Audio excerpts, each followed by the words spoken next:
നിങ്ങളുടെ ഇഷ്ട പരമ്പരകൾ എക്സ്ക്ലൂസീവായി സൺ നെക്സ്റ്റ് ആപ്പിലൂടെ തികച്ചും ഫ്രീ ആയി ഇപ്പോഴേ ആപ്പ് ഡൗൺലോഡ് ചെയ്യൂ.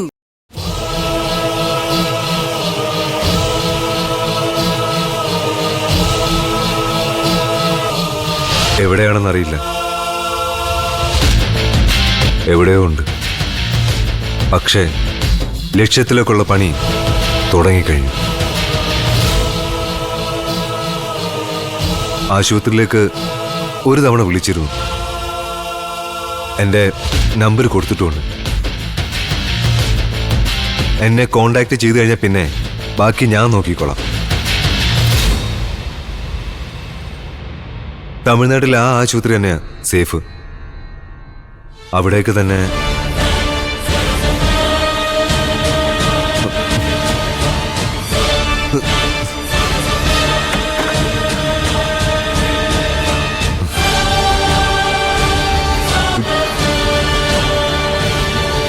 ഒന്ന് നിന്നേ. നിങ്ങൾ എന്തിനാ അവിടുന്ന് എന്റെ റൂമിലേക്ക് ഒളിഞ്ഞു നോക്കിയത്? ഒളിച്ചു നിൽക്കുന്നതും മറ നോക്കി നിൽക്കുന്നതും ഒക്കെ നിന്റെ സ്വഭാവം. ഞാൻ അതുവഴി പോയപ്പോ നീ ആരോടാ സംസാരിക്കുന്ന കേട്ടു, അതുകൊണ്ടൊന്ന് നിന്നു, അത്രേ ഉള്ളൂ. അതുകൊണ്ട് ചില വിലപ്പെട്ട വിവരങ്ങൾ കിട്ടുകയും ചെയ്തു. എന്ത് വിവരങ്ങള്? ഞാൻ തേടുന്ന നിന്റെ ഭൂതകാലത്തിലേക്ക് വെളിച്ചം വീശുന്ന ഒരു മിന്നാമിനിങ്. മിന്നാമിനിങ് വാഴക്ക. വയലന്റ് ആവാതെ മോനെ. അപ്പോ നിന്റെ ഈ അടിക്കടിക്കുള്ള തമിഴ്നാട് യാത്ര അവിടുത്തെ ഏതോ ആശുപത്രിയിലേക്കായിരുന്നു അല്ലേ? ആരാണ് മോനെ ആ കടാപ്പുറത്ത്, അയ്യോ സോറി ആശുപത്രിയിൽ കിടക്കുന്നത്? നിനക്ക് അത്രമേൽ പ്രിയപ്പെട്ട ഒരാള്. പൊന്നുമണിയെ കടത്തിക്കൊണ്ടുപോയതുപോലെ നീ കടത്തിക്കൊണ്ടുപോയി ജീവച്ചവാക്കിയ ഏതെങ്കിലും പെൺപിള്ളേരാണോടാ ആശുപത്രി കിടക്കുന്നത്? നീ നിന്ന് വിറയ്ക്കാതെ ഈ ചോദ്യത്തിന് മറുപടി താ. ആരാടാ ആശുപത്രിയില്? നിന്റെ വല്ല ബന്ധുക്കളോ മറ്റാണോ? ഓ, നിന്റെ ബന്ധുക്കള് വലുതാണെങ്കിൽ സാധാരണ ആശുപത്രിയിലൊന്നും ആയിരിക്കില്ല. ഞാനൊന്ന് പറഞ്ഞു തീരട്ടെ. നിന്റെ ബന്ധുക്കളാണെങ്കിൽ ഭ്രാന്താശുപത്രിയിലായിരിക്കും അല്ലേ? അലർച്ചയും വിളിയും ബഹളവും ഒക്കെ ആയിട്ട് അല്ലേ? ആണോടാ ശരത്തെ? ഈ ചങ്ങലക്കിട്ടേക്കുന്ന കേസുകൾ വലുതാണോ? അതോ ഹൈ വോൾട്ടേജ് കറണ്ട് കൊടുത്ത് മയക്കി കിടത്തിയിരിക്കുവാണോ? പറയടാ പറയടാ.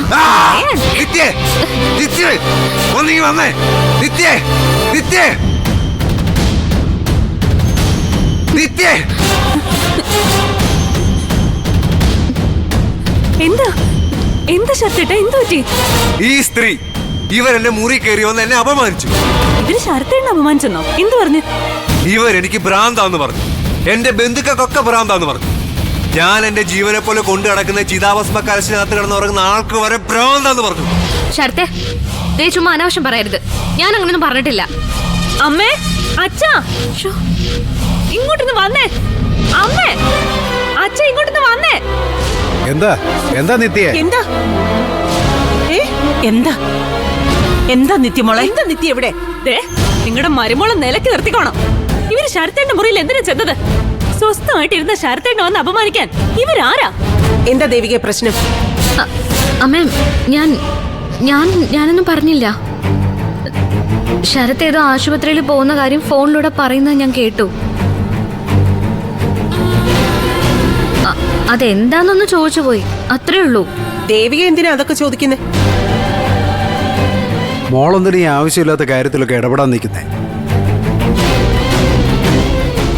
മോളും ശരത്ത് മുഖാമുഖം കണ്ട വഴക്കാണല്ലോ. നിങ്ങളുടെ വഴക്ക് ഈ വീട്ടിലെ സ്വസ്ഥത കെടുത്തുന്നുണ്ടെന്ന് അറിയാവുന്നല്ലേ? പിന്നെ എന്തുകൊണ്ടാ ശരത്തിനോട് സംസാരിക്കാൻ മുറി ചെന്നേ?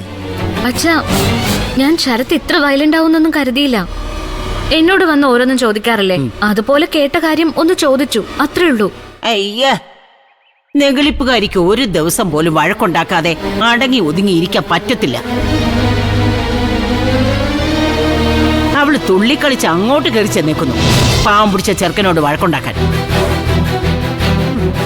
ഇപ്പൊ എല്ലാവർക്കും മനസ്സിലായല്ലോ എങ്ങനെയാ ഈ വീട്ടില് വഴക്ക് തുടങ്ങുന്നേന്ന്. വെറുതെ ഇരിക്കുന്ന ഒരാളിനെ അങ്ങോട്ടെന്ന് ട്രിഗർ ചെയ്യാ, എന്നിട്ട് വഴക്കുണ്ടാക്കുക. ഈ കുടുംബത്ത് ഒരു വഴക്കെങ്കിലും ദിവസം ഉണ്ടാക്കിയില്ലെങ്കിലേ ഇവർക്ക് ഉറക്കം വരില്ല. ഇത്രയൊക്കെ ചെയ്തു കൂട്ടിയിട്ടും ഇവര് നിങ്ങൾക്ക് പുന്നാര മരുമോള്, സമാധാനത്തിന്റെ വെള്ളരിപ്രാവ്. ഇവര് വന്നു കയറി അന്ന് തൊട്ട് ഈ വീട്ടിലെ സ്വസ്ഥത പോയിന്ന് മുത്തശ്ശി പറയുന്നത് 100% ശരിയാ. ആ അത് തന്നെ, ഞാൻ എത്രയോ തവണ ഇത് പറഞ്ഞു. അപ്പൊ നമ്മൾ പോരുകാരി ഏഷണിക്കാരി, വഴക്കും ബഹളവും ഇല്ലാതെ ഉള്ള കഞ്ഞിയും കുടിച്ച് ഈ വീട്ടിൽ സമാധാനമായിട്ട് ആർക്കെങ്കിലും കിടന്നുറങ്ങാൻ പറ്റുന്നുണ്ടോ ഈ പെണ്ണുകാരന്? വീട്ടിലുള്ള ഒരു ആൺചെറുക്കനാ, നിത്യമുള്ള ഭർത്താവാകാൻ പോകുന്നവനാ. ആ ഒരു ബഹുമാനം കാണിക്കേണ്ടതിന് പകരം അവള് വിളിക്കുന്നത് തന്നെ എടാ വാടാ പോടാന്നൊക്കെയാ. അതുകൂടാതെ അങ്ങോട്ട് കയറി വഴക്കുണ്ടാക്കാനും പോയേക്കുന്നു. ശരത്ത് അങ്ങനെ പലരെയും ഫോൺ വിളിക്കുന്നുണ്ടാവും, പലതും സംസാരിക്കുന്നുണ്ടാവും. ദേവിക അതിനൊന്നും ചെവി കൊടുക്കേണ്ട കാര്യമില്ല. അമ്മൻ, ഞാൻ മോളകത്തേക്ക് പോകും. ആ മോളോടല്ലേ അകത്തേക്ക് പോകാൻ പറഞ്ഞേ.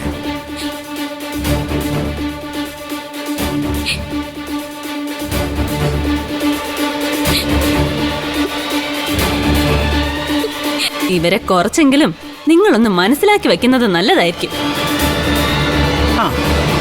ഇവരീ കാണിക്കുന്നതൊക്കെ എന്തിനാണെന്നറിയാവോ? എങ്ങനെയെങ്കിലും ശരത്തേടിനെ ഇവിടുന്ന് പുകച്ച് പുറത്ത് ചാടിക്കുക, അതാണ് അവരുടെ ലക്ഷ്യം. എനിക്കിപ്പോ തോന്നുന്നതേ അവർക്ക് ശരത്തേടിനോടല്ല എന്നോടാ പകയെന്ന. അവരെ പോലെ തന്നെ ഞാനും ഇവിടെ അങ്ങ് ഒറ്റപ്പെട്ട് നിക്കണം. ശരത്തേട്ടൻ പോയി കഴിഞ്ഞാ പിന്നെ എന്റെ ജീവിതം അതോടെ തീർന്നല്ലോ. നീ അത്രയ്ക്കൊന്നും കടന്ന് ചിന്തിക്കണ്ട. നിത്യ പറഞ്ഞതിൽ എന്താ മനോഹരേട്ട തെറ്റ്? ഇവിടെ എന്ത് പ്രശ്നം ദേവിക ഉണ്ടാക്കിയാലും അവസാനം അതിന്റെ കേട് വരുന്നത് നമ്മുടെ മോക്ക് തന്നെയാ. പാർവതിയുടെ തലയ്ക്കകത്ത് പതുക്കെ സൂര്യൻ ഉദിച്ചു തുടങ്ങി. ഇനി മനോഹരന്റെ മണ്ടയ്ക്കും കൂടെ വെട്ടം അടിച്ചാൽ മതി. എന്താ ചേർത്ത ശരിക്കും സംഭവിച്ചത്? ഈ പറഞ്ഞൊക്കെയാണോ? എന്റെ അച്ഛ, ഞാൻ വെറുതെ ഇരുന്ന് ഫോണിൽ സംസാരിക്കുമായിരുന്നു. അവരെരച്ചു കയറി വന്ന് വഴക്കുണ്ടാക്കിയതാ. സഹിയായിട്ട് ഞാൻ റൂമിൽ നിന്ന് ഇറങ്ങി പുറത്തേക്ക് വന്നു. എന്റെ പിന്നാലെ വീണ്ടും വന്ന് വഴക്കുണ്ടാക്കി. ഞാൻ അവരുടെ റൂമിലേക്ക് പോയിട്ടില്ല, അവർ അടുത്ത് നിന്ന് വഴക്കുണ്ടാക്കാൻ ശ്രമിച്ചിട്ടുമില്ല.